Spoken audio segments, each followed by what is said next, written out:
Welcome to After 5 Radio, in conversation with. Each week we are in conversation with our artists in the diaspora. RADIO. After 5 Radio.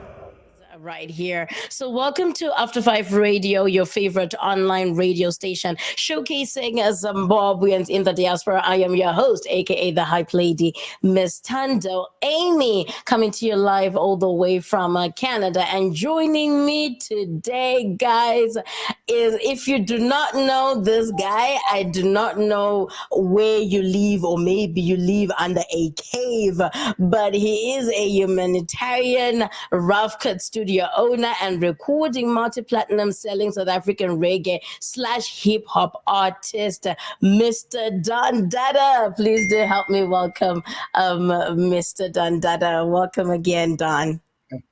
Blessings. What a pleasure it is to be here, and an honor. Big up to all of the listeners. ThandoAmy, much love. I love being on your show. What a pleasure it is. You know, the good thing, I've also forgot to put that you're also a radio host. This is my fellow radio host too, yeah? So you understand the work that we do here, so it's always a pleasure. Perfect. It's perfect. Great combination for the morning, you know? Right, that's it. So for those who have not had an opportunity to get to know who you are, mind bringing our listeners up to speed with your background before we get into our catch-up conversation? Not a problem at all. So I go by the name of Dada on stage. I am a multi-platinum recording artist, reggae, hip-hop genre.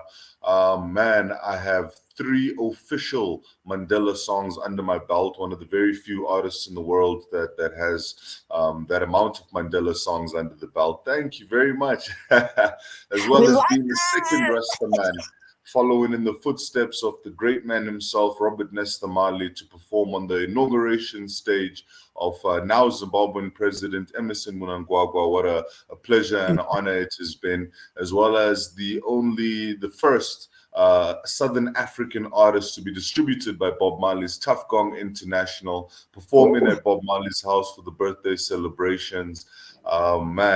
So much love and respect. And also we'll be returning back to perform there again in February next month. So we'll be discussing that a little bit later. Yes, this is what we like to hear. This is exactly what we like to hear. And you know, you have a lot on your belt, but we have also one thing that people may not know about you, your humanitarian side, your philanthropy work that you do. Do you mind sharing a little bit about that as well? So I love doing a lot of work for communities. I believe as an artist or as a public figure, it's communities that lift you up and place you in the position that you're in.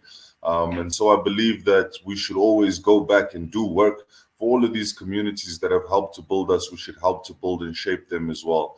And one of my main aims is looking after children. I really believe in taking care of children and children being the future. So I work with the Nkosi Johnson Foundation, which affects kids that have been through a whole different bunch of traumas and just a whole bunch of things. So we help to look after those children and just bring relief and happiness into their lives, as well as working with the city of Joburg on the moral regeneration program, because we believe that we have to bring the morals and ethics back to our cities if we want them to be the way that we once knew them to be, as beautiful and as crime-free as they were before. So we're working on building on that again, and as well as looking at the schools and what's going on within the schools. So we go and we speak to the children at schools about things that may be affecting them, bullies, drug addiction, teenage pregnancy, all of these different things, because these are the things that are real issues that our children are facing, and not a lot of people are speaking about it. So we go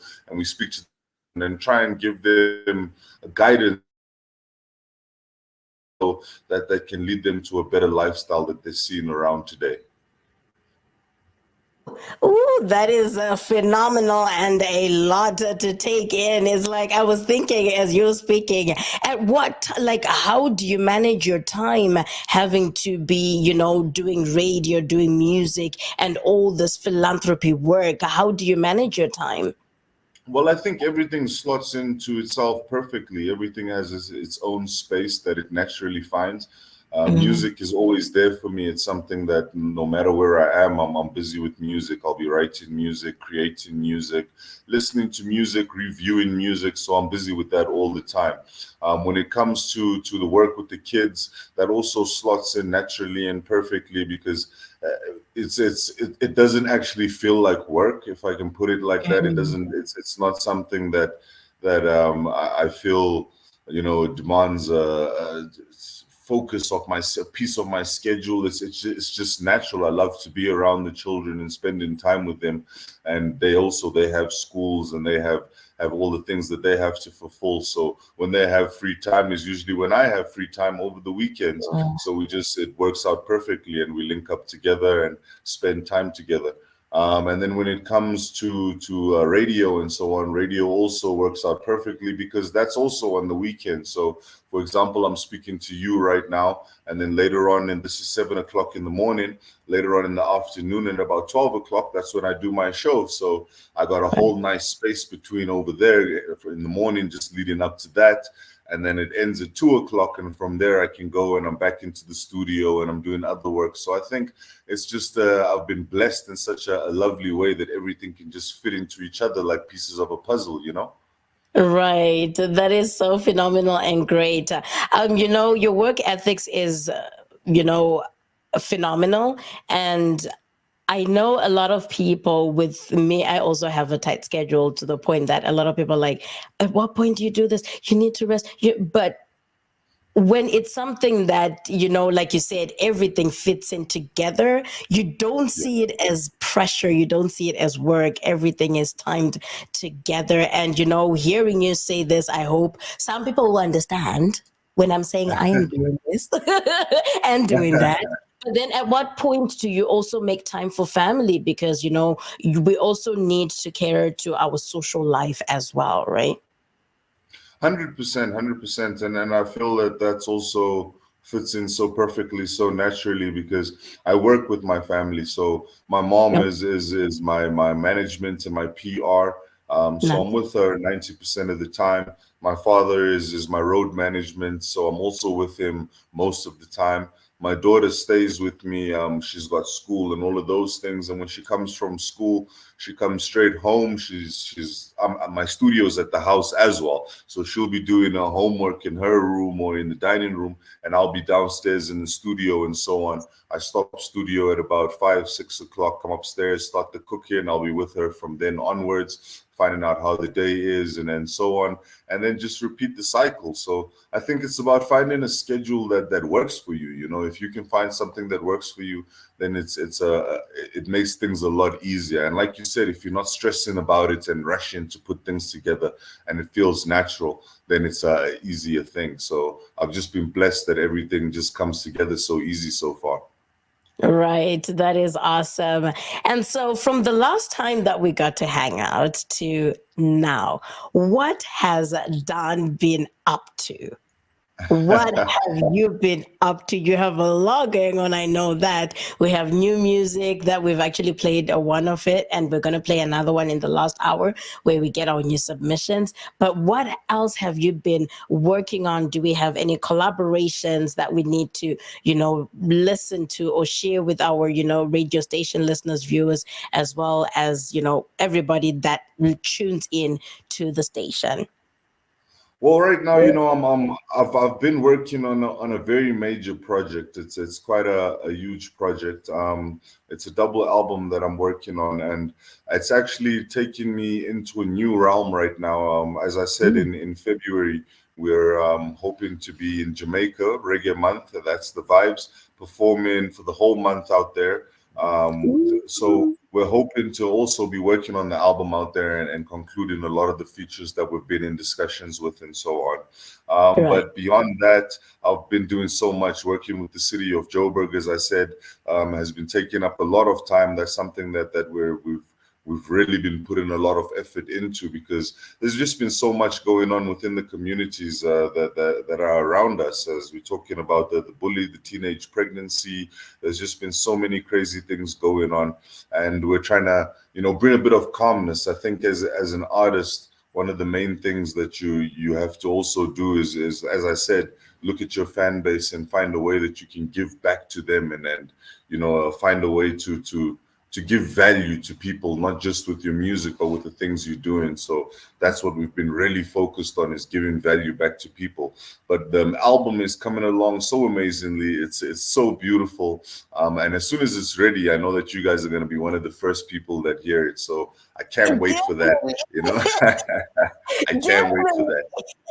We cannot wait for it as well. It is so exciting hearing all this, plans, and considering that now we're out of the pandemic, although, the virus is still there, but at least now we can manage, how we can work around it. We're so excited for you, and congratulations on everything that's yet to come. But right now, as we celebrate some of your work, we actually played one of your songs, which was produced by the two-time Grammy Award nominated and one-time Grammy Award winner Bernard Harvey of the Inner Circle Band. Can you tell us about, the single One for Another? This is so exciting, having been produced by such big names. How do you link up with these people, like inspire the youth? Working with such amazing people, it's been a truly honor and a blessing. Not a lot of artists within their careers get an opportunity to work with people of such stature. So I have to say, big up to yourself, and love. Jah Rastafari is always on our side. The song One for Another is based on the thoughts after reading the Long Walk to Freedom of Nelson Mandela. There's terminologies within there that the prisoners within Robben Island used to educate each other. See, a lot of the freedom fighters that were arrested, some of them couldn't read, some of them couldn't write. So they had a philosophy called Each One Teach One, where they would spend an hour or two every day, where the ones that were more educated would educate the other prisoners. So I took that and I looked at that concept and I said, well, each one teach one is one for another. We're all there for each other, and we're helping to build our nations. We're helping to rebuild our nations, and not just the nations, but also helping to build ourselves, whether it's mentally, career-wise, economically. We're all just trying to build, and if we help each other to build, we'll get there much quicker, and everyone will have something instead of one person having everything and then everyone else is scraping around. So that was the idea behind One for Another. And I'm working with people from Inner Circle Band and Harvard Trout and all of these amazing people. Elder Delroy Thompson is just such a blessing, as I said, because these are people that can guide you and help to shape you as an artist to become better and stronger as an artist. And there's not a lot of times in your career where you meet a lot of people like that. Usually, the higher you go in your career, you're the one that's shaping and molding other people. So it's beautiful to find people that can help and shape and mold you, because then that takes you to a higher level. And when you help and shape another artist, you can take them to a higher level. So I guess it's the same concept of each one teach one again. It's a beautiful idea. Right. And even on that, the production, I forgot to mention the other person who's actually involved in this production, the Jamaica's very own Juice TV, Delroy Thompson, that you just Yeah. mentioned, right? Which is so, I feel honored right now, like, oh my God, having to even utter their names. It's It so is a loved. great. And I have to say big up to Elder Delroy Thompson, because he's also the man who's been pushing and spearheading for us to head to Jamaica right now for Reggae Nice. Month and showing us so much love and support. So I have to say, love, thank you so much. Let's dive right into the Reggae Month mission. Yeah. Yes. So having been, a part of such huge circles and, trying to be a part of Reggae Month, what does it mean to you? Express your feelings towards that, to say, have you ever done it before? Well, I have been to Jamaica during Reggae Month. I performed Okay. at Bob Marley's house for his birthday Oh, celebrations, which nice. are on the 13th of February. Oh, wow. No, sorry, on the 6th of February. Sorry. Right. So I have been there before, but not for the entire month of Reggae Month, to experience all of the festivities. This is going to be something different. And Reggae Month is such a beautiful thing because I don't know if you know or not, but UNESCO had declared reggae music as World Heritage, which is quite a huge statement. I don't think there's any other music genre that's looked at that.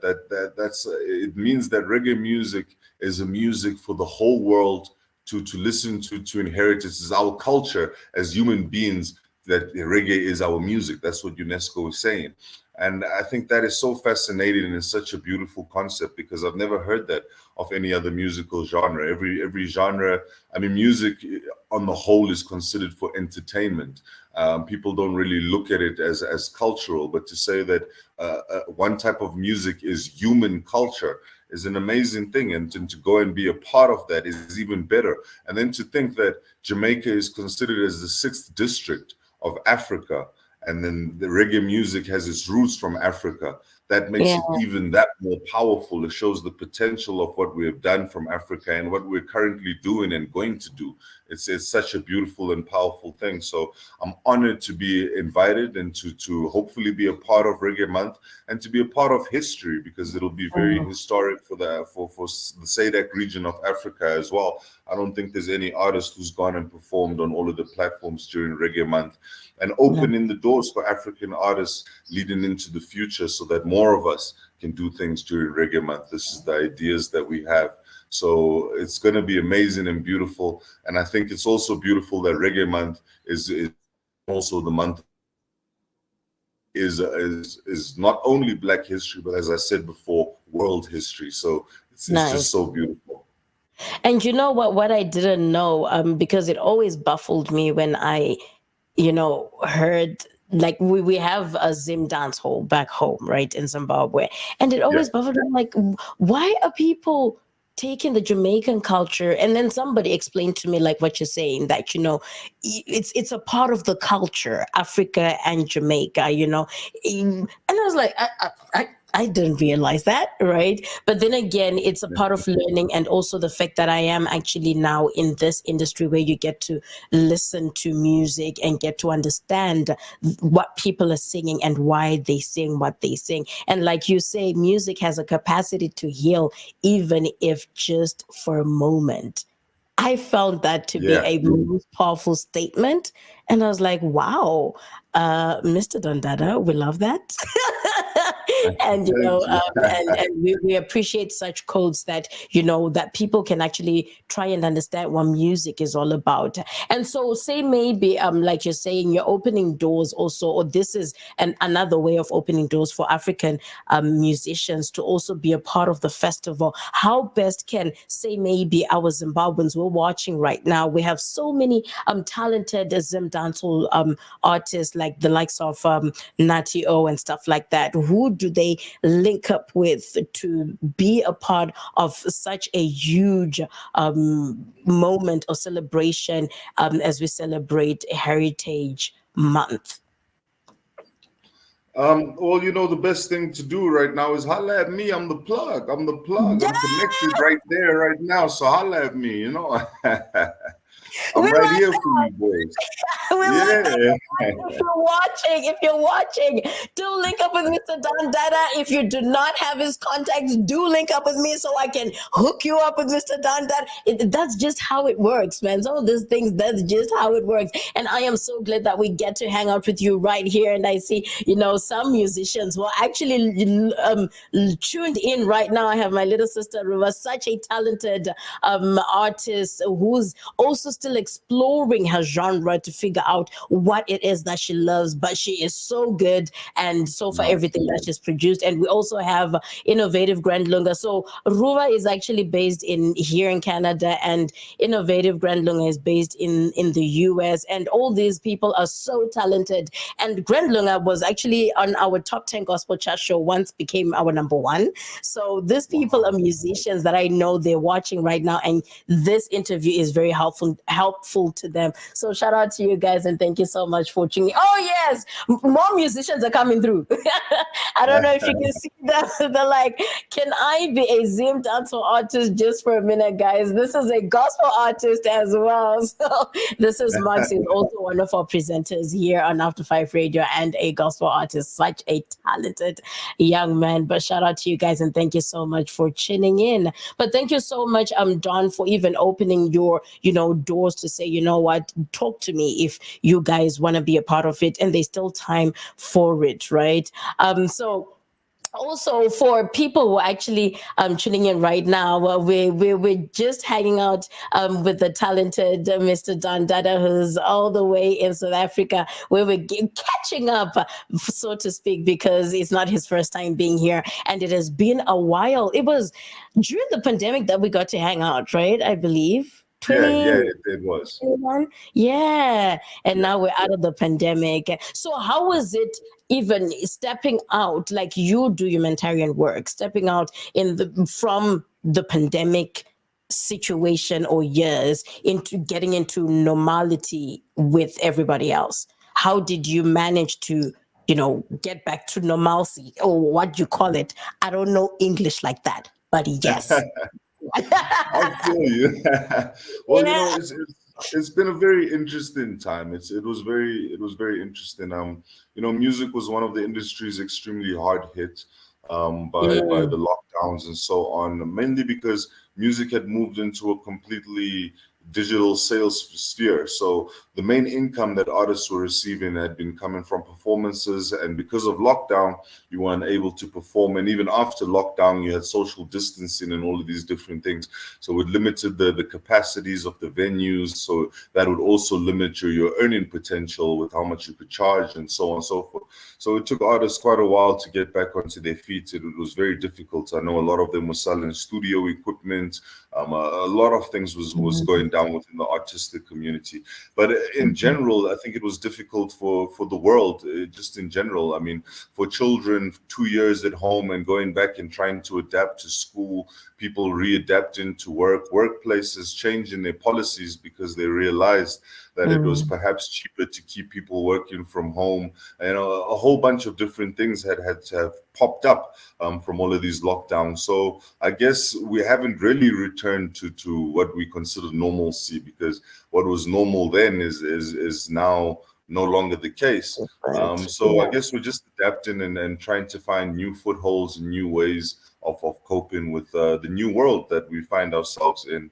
And I guess with music, that's become even more prevalent, because during lockdown we had a whole bunch of evolutions and revolutions, digital performances and all different ideas, podcasts popping up left and right.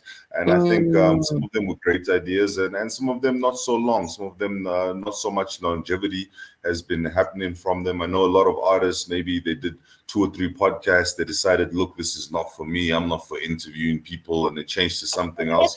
So I guess it also it opened people's avenues to explore different earning potential and revenue streams. So not so bad with that. But as well, along with the good also came a lot of depression and a lot of other things that were developed during the lockdown, mental illnesses and so on. So, yeah, very interesting with the effects that it had on the people and the industry in general. But as a whole, I think in South Africa, it also helped to develop this new sound that we're hearing so much of in the whole world going crazy with, which is Amapiano. It gave them a great platform. Those boys were locked in, and they made some crazy stuff right there in Pretoria. And even the dance, Bacardi and all of those things, they invented some amazing things. So there's a high hopes in South Africa for that art form. You see Tyler winning a Grammy using the sound and the dance moves. So there's high hopes to see where that can take us to.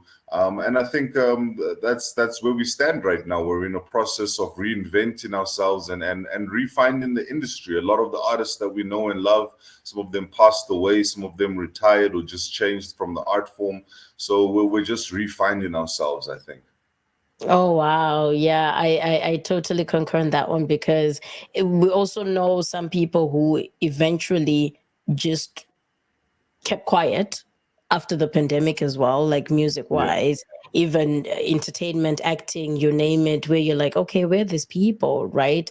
But I just hope everything will become as normal as can be, because of course it's not going to be the same, the normal that we knew before versus where we're going right now. And so in music, actually, can I ask, is there some sort of AI that's coming along, or have you started working with that yet, or how's that going? So I've had a look at AI and all of those things.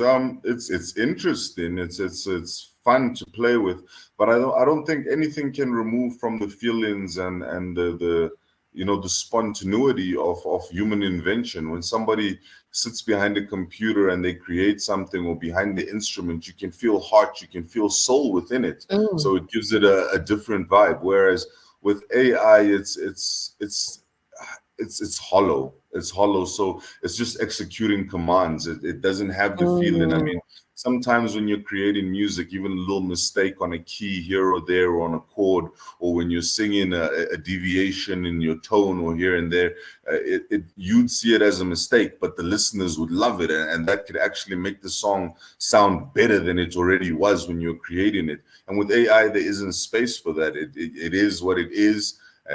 And that's, be happy with it. But I do think it's a bit of a threat for artists and just for creatives in general, because it starts to remove from your value. All of these Mm. years that you spend sitting and trying to perfect your craft and learn how to, mix or to play an instrument or whatever, is Mm. replaced by, Google or chat GPT or whatever it is. So that's a bit frustrating. But I think that artists will always find a way to evolve, maybe include it into their workings. But also the problem with AI then also heads into the sphere of royalties and ownership, because who owns what AI creates? You know what I'm saying? Is it the creator Good of the AI? question. Good Yeah, question. it becomes Yeah. very difficult. So I don't think I think a lot of artists. That's also a reason why right now not a lot of them would want to work with it, because it puts your music into a gray zone. Even when you're trying now to reap back on it and claim on your royalties and stuff, I think you have to forfeit whatever AI has done, because that's not your creation.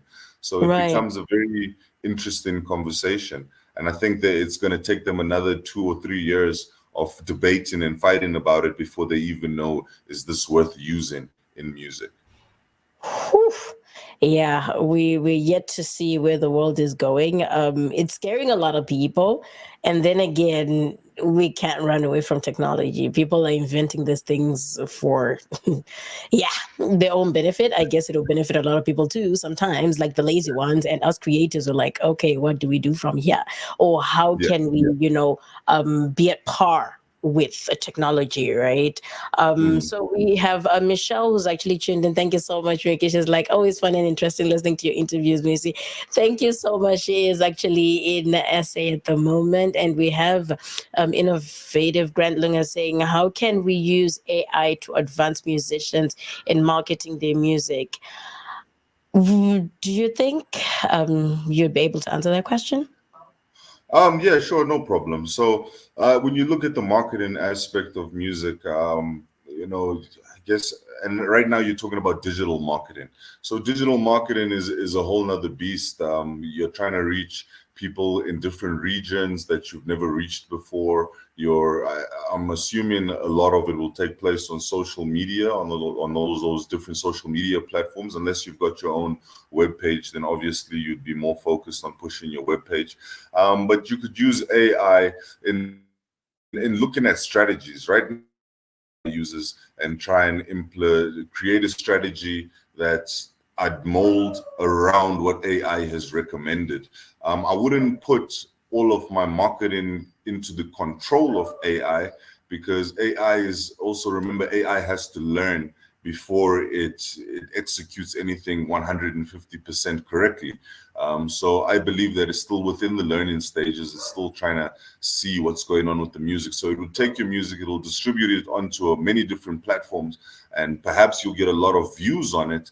But are you going to get a lot of interaction? Are you going to get long-term fans from it?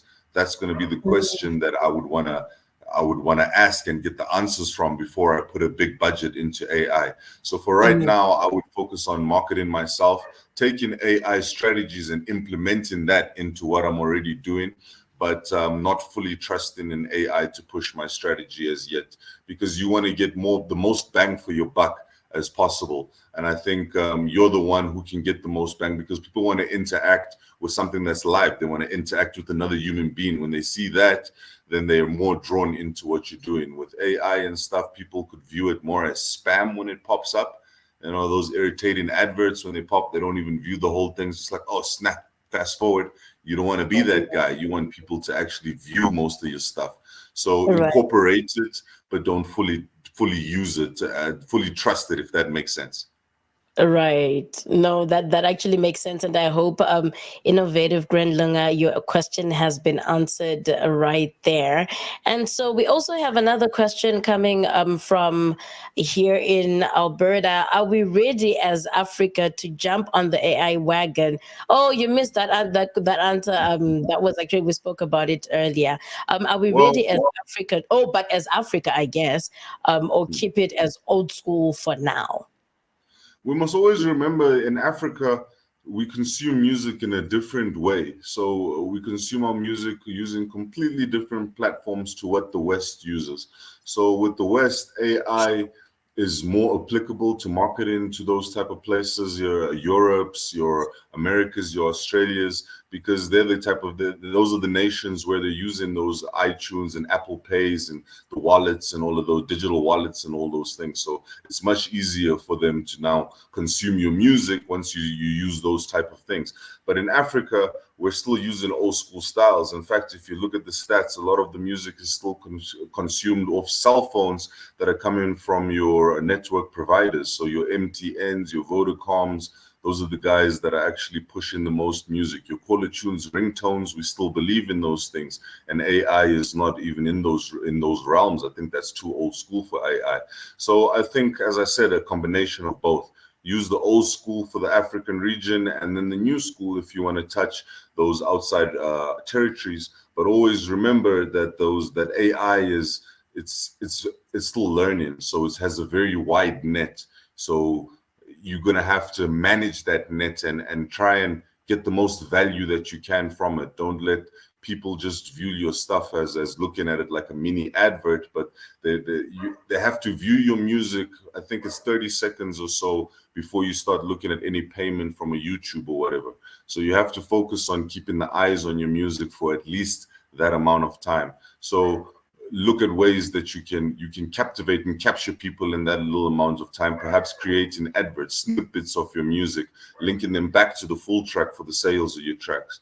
I think that would be a great way to go. So yes, use AI, but also rely on old school, and then be innovative. You know what I mean? Nothing can ever beat the human mind. Humans created AI, so be innovative. You can think up of better ways Yeah. than AI. Well, that's exactly what I'm saying. That hopefully will be at par with AI. Because if you're creative, you better be as creative as AI, if not better. Because, like you said, humans created AI. They were Yeah. smart enough to do that. So we're actually smart enough as creatives to, be at par with AI. And thank you so much. And I hope, Mike, your question has been answered. And innovative Grandlinger said yes, shop shop. And thank you so much, 100.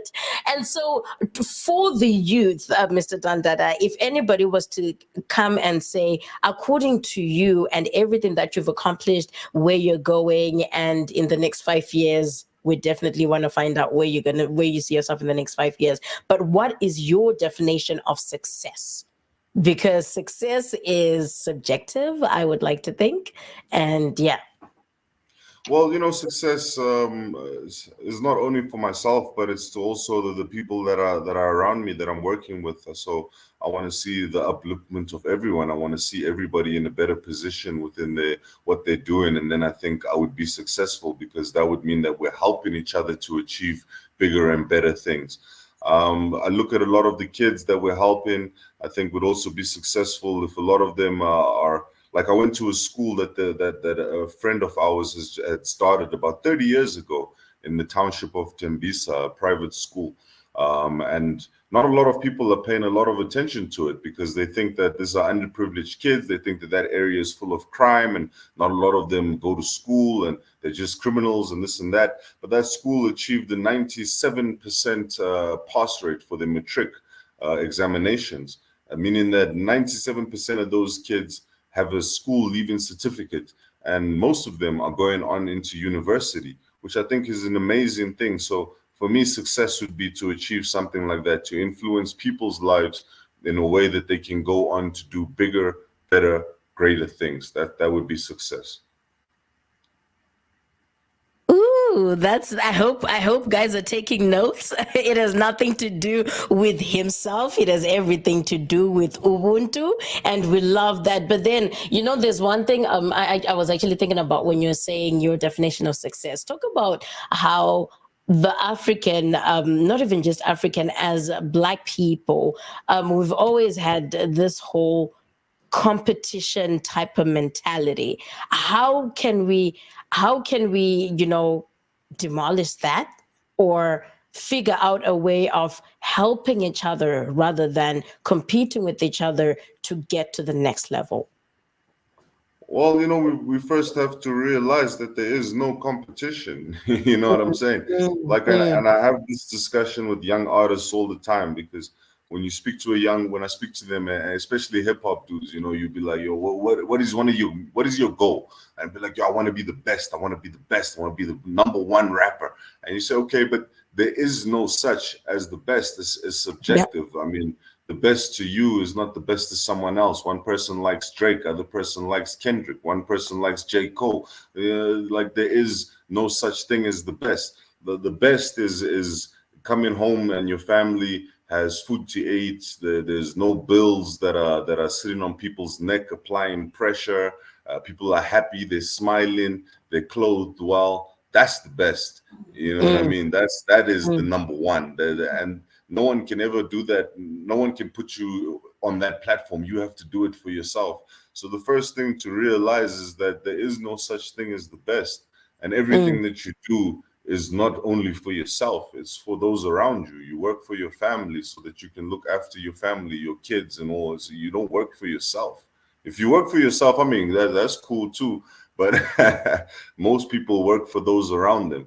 So that's I think that's what you have to realize is that everything you do is not for you. Like mm, you wake up and you go to work, you're doing it for the kids, you're doing it for the wife, you're doing it mm, to attain a life so that you can have other people around you. So at that's all it. times, you're always working with others. So how could you be competing with the same people that you're working for?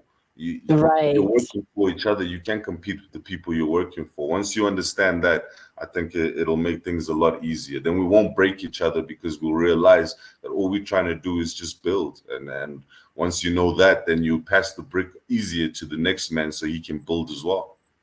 Ooh, we like that. And I hope people are taking notes. Eh, it's all about helping each other and working for people around you, not for you and you alone.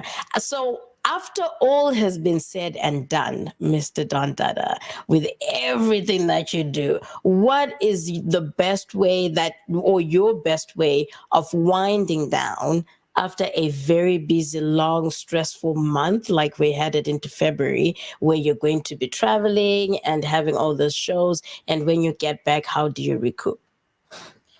Oh, I'm a pretty chill guy. I like random things. I play video games. I like football. Man, so many different things. So it just depends on what the weather's looking like outside. If it's looking nice and sunny, yeah, I think some football would be a great thing. In fact, I'm looking outside right now. I'm like later on, I want to go kick the ball around. So that'll be a good vibe. But I love video games, GTA, the FIFAs, all those things, just a nice way to unwind. Spending time with my daughter. So I just like chilling with her and picking her brain, seeing what she's up to. She's quite interested in music. So discussing the industry with her, teaching her things she may not have thought about, or just playing on the piano with her, those type of things. That's pretty cool. Yeah, chill stuff. Being at home with the fam. How about I have a tiny ask. How about Mhm. we switch where you are, or if you could hand me your weather, because we're sitting at minus 33 right now. Like, I know you're in like you're in a fridge right now, so I'm so sorry. because We I are heard you say, oh yeah, going outside to kick the ball, and I'm thinking, huh? I have been bedridden for 2 days, and I didn't know whether or not this interview was going to be possible. But then, you know what? I had to get out, get some fresh air, and I was like, here we are. I feel Oh so my sorry for God. you because we're on the complete opposite spectrum. We're like 30 degrees plus out here. So, like, yeah, my bad. I will bottle up some sunshine and send it to you. I got you. Thank you so much. That I would greatly appreciate that. We would greatly appreciate it, all of us here in Alberta. I'm not too sure about other provinces, but Alberta is suffering right now as we speak. And we've had really good weather in November, December, and it feels like we're paying for it right now. And I am actually afraid what February is going to look like, because usually February is the coldest month of the year. So this is going to be fun. And then in a minute, was like, I saw your post, Amy.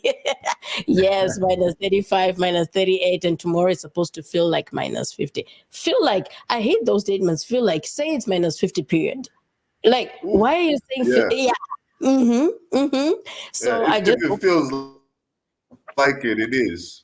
it is, right? That's what I always say. I'm like, why are you saying feels like? But I don't know how they report the weather here. It is quite fascinating. So, as you know, what has been your most memorable moment about your career so far? Seeing that you always have these, phenomenal opportunities and collaborations and all that fun stuff. I think something that was very amazing was performing at Bob Marley's house for his birthday celebrations. I mean, Bob Marley is such an iconic figure in this world. I think he transcends beyond music. So to go to his house and to perform there, and then to come back a second time and to meet Damien's mom was a beautiful thing. At the Third World album launch, also quite an out of body experience, because again, these are people that you read so much about that when you finally meet them, it's kind of mind blowing. It's a boom. Okay, I'm here with them now. So, and also I guess it's validating to say all the hard work that we've been doing as an artist and so on. Look at where it's put us in on the same platform, on the same level with such amazing and huge artists. It just shows that we can achieve amazing things no matter where we think our backgrounds may have come from. We can still reach the heights and pinnacles of anybody else that we see out there, because we're capable of anything. And then as far as for some philanthropy work in Zimbabwe and such, I have been looking at getting involved in stuff Actually, in Zimbabwe. hold on that one. Sorry, Mr. Dundada, to cut you off. While Okay, Before you give me a response to that one, I just want to do a quick one on Father Richie. You're in the same genre. He does also, he likes reggae. And just to answer okay. his question, while you answer, because I know he's gonna come up with another question while you answer your question. So it's like, okay, follow up. I should have put that question first. So Don Dada actually does African reggae slash hip hop. So yes, I know you have another question, Father. But anyway, let's go ahead with Michael's question. Okay, perfect. So yeah, like you said, reggae, hip hop, dancehall vibes. That's what we're about. But yeah, philanthropy work in Zimbabwe, we have been looking into it. The thing is that I haven't been to Zimbabwe. I think it's been 2, 3 years now, and I like to be on the ground when I do this work, because it's not the type of work that you entrust to other people. So the last philanthropy work that I had done in Zimbabwe was collecting relief items for Cyclone IDI, for Zimbabwe, Mozambique, the eastern coast of South Africa, and Malawi. So we collected a couple of tons worth of goods. We're talking about canned goods, foods, clothing, also things for people to cook with and so on. And then we distributed it through Gifts of the Givers and a whole bunch of different um, platforms that they had available at the time. But like I said, it's the type of work that you want to be on the ground and do yourself, because number one, you don't want somebody going there and getting it wrong. Nobody knows your heart like you do, so you got to do it yourself. And then number two, it's like I said, it's something very personal. So it's not something that even if you look on my social media and stuff, once in a while there'll be one or two pictures, but I don't really like taking pictures of that type of work because also you're looking at the dignity of the people that you're trying to help.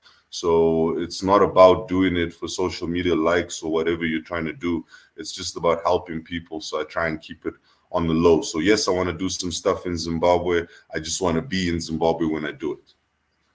I like that you say that because I always believe in do not, that like the word says, do not let the left hand know what the right hand is doing or has done, right? But then again, we live in a social media world where everybody wants to be seen what they're doing, or I don't know, for some reason, maybe I guess it also works on some other people's advantage depending on what they're looking for regarding sponsorship, I think, in other words, for some people. But like you're saying, if it's something that's personal to you, I can totally understand like why you don't share much of it. And we really appreciate you for all of that. And I hope, Michael, your question has been answered. And I think how about the last part of the question? Do you have any artist under your wings from Zimbabwe? Under my wings, no, again, because I haven't been to Zimbabwe for a while. I have worked with many Zimbabwean artists, a lot of them. Herbie Dangerous, shout out to my brother, rest in peace. What an amazing, beautiful artist he was, radio host as well. He was one of my favorite dudes to work with in Zim. Metaphysics, he's an amazing artist as well. So I love every time I touch down, I got to go link up with Meta. Those dudes are amazing. The Three Kings, shout out my homies. They're on their business. They're doing their thing. Junior Brown, 10 Diamond. Man, those boys are doing their things. Shout out Kiki Badass, my sister. She's doing amazing as well. Yes. Yeah, so I worked with a lot of them, but the thing is, those are big artists. They're very big artists, so they're not really artists that you have under your wing. I see them at the same way that I see myself. They're big artists, so much love to everything that they're doing. When I get down in Zim, I just try and jump on their wave as well because I know they're doing amazing things. And when they come to SA, same thing over here. It's love and respect. So yeah, Zim artists, I love working with them, and I want to work with more of them. I just got to touch down more in Zimbabwe. I've been so hectic, especially working with Jamaica. So it's been between Caribbean and Southern Africa that I've been pushing to. But I've got to go back to Zim, go and see what the young boys are doing, and then try and help out a couple of them. I did help to set up a studio there, maybe 4 or 5 years back. I set up a studio that I had left in one of the areas for the young boys to go and record and try and do their things. I don't know how they're doing with it. I don't know if the studio still exists. I hope it does. But that was what I did. I gave them something to work with. So I hope that helped. Right. And our last question here, has he ever collaborated or considering collaborating with any Zim artist? Of course, definitely. I've worked with, like the same ones that I mentioned, you know what I mean? The same ones Yes. I mentioned. I've worked with them. I've done collabs with them. I love Zim music. I love music in general. Here's the thing. I don't even make a distinct. I don't put borders around my music. So, like Zim artists or whichever art. To me, artists are just artists. So whichever artist wants to work with me, I want to work with them. That's the way that it goes. So Herbie Dangerous and them, I've vibed with them. Metaphysics and them, I've also worked that they've been on my album, done a couple shows in Zims, even just going as far as going to Zim and just having ciphers with guys, like not even, just sharing energy. I like those type of things as well. So as long as you want to do something, I am very keen. I'm down with the movement. We can do something. I think that Zim artists also gotta open the doors a bit more, man. You guys gotta start hitting up guys a lot more because you want to work with people, but you're not messaging or nothing. Message the brothers. We I here. We want to know. work.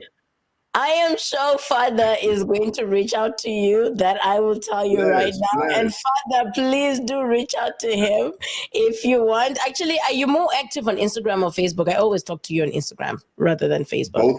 Both of them. So whichever Okay. one you prefer, no problem.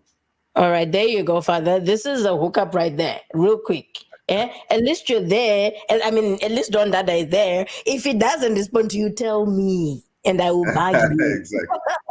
Yeah, Bug yeah. you for you, but no, thank you so much, Mr. Dada. Any last words, like to the youth, the people that that that actually look up to you more than anything because of the good work that you do in the community with the young kids and everything. I just want to say, keep your head up. As I always say, it's a marathon. It's not a sprint. So take your time, Mm. pace yourself, because the race is long, grueling, but the reward at the end is always worth it. So keep on pushing. And then for the youths that find themselves in situations where they think, look, I want to make music, or I want to do this and that, and I don't have studio, I don't have this and that. Listen, what you got to do is use what you do have. So if you've got a paper and you've got a pen, start writing your songs. Because once you have your songs written and you do get into the studio, you're going to be sharper than any other artist because you're going to be prepared. You're going to walk in there with 20, 30 songs, whereas they come in with one or two. So just get yourself ready. Whatever you have, use and push. Keep on going forward. You'll reach your goal. You'll reach your destination. God is always with the righteous. Know yourself. Pray a lot. And take care of yourself. Oh, thank you so much, Mr. Dada. It's always a pleasure hanging out with you. And I love your humility. And, it always makes it easy for a lot of people even to reach out to you. Like, as we're saying, guys, do reach out. And if you want to go and be a part of the, excuse me, for all the musicians, especially Zim Dance Hall musicians, if you want to be a part of the February festival that's happening in Jamaica, or the whole February month, which is going to be, there's going to be different festivals, or just the one in So Jamaica? for this one, it's just gonna be one, but on the for the years that are coming up, I'm gonna be looking at organizing something like a platform, a great platform for the African artists. So I think No. holla at me for the. Let's start talking now because I think it's a bit late for like plane Yeah, tickets and for stuff this to year. Jamaica. So holla at me about. Let's start planning about the next ones that's coming up. I would love to get a lot of artists to put onto the stage for next year. Let's see how we can make that happen. So where can they holler at you? Where can they follow you? Where can they follow your music as well? Well, get at me on Instagram or Facebook or Twitter. It does not matter. The handle is always the same. It's at Don Dada Music. That's DonDadaMusic. No spaces in between. And yeah, you Mhm. can inbox me, follow me, all of those things. You can also alternatively go to my webpage, dondadamusic.com. That has links to all my social media, links to all my music. If you prefer just to find the music's available on iTunes, on any digital platform that has music, basically. So your Google Play stores, I don't know what Google's using nowadays. They keep switching, but it's on the Google platforms, And that Spotify. Yeah. So yeah, my music's available on every digital platform. All you got to do is look for Don Dada or Don Dada Music. You find me out there. Don Dada with a long dreadlock, Rastaman thing, Zimbabwe stand up, respect. It's a beautiful thing.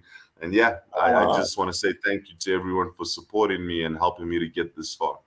No, we appreciate you, Don Dada. Thank you so much for coming through out of your busy schedule. And thank God we managed to wake you up early this morning just to become a part of this interview. And to all our listeners and viewers, thank you so much for being a part of the interview and all your questions that came through. I hope they were answered. And if you have more questions, please do go through. Go just DM Don Dada at all his social platforms are Don Dada Music. So just slide a DM, right? And say, you know what, I need help with ABCD, or how do I go about ABCD? And if you also want to help with the philanthropy work, please do reach out. It's all about community, not Humbimbindoga. But thank you so much once again, Mr. Don Dada.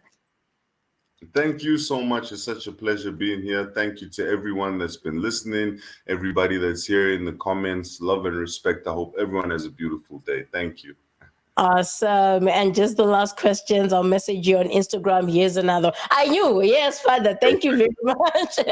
And then there's another one. Thank you for the great information and interview. You're welcome, Mr. Innovative Grandlinger. You guys take care. God bless you. And I love you. Mwah.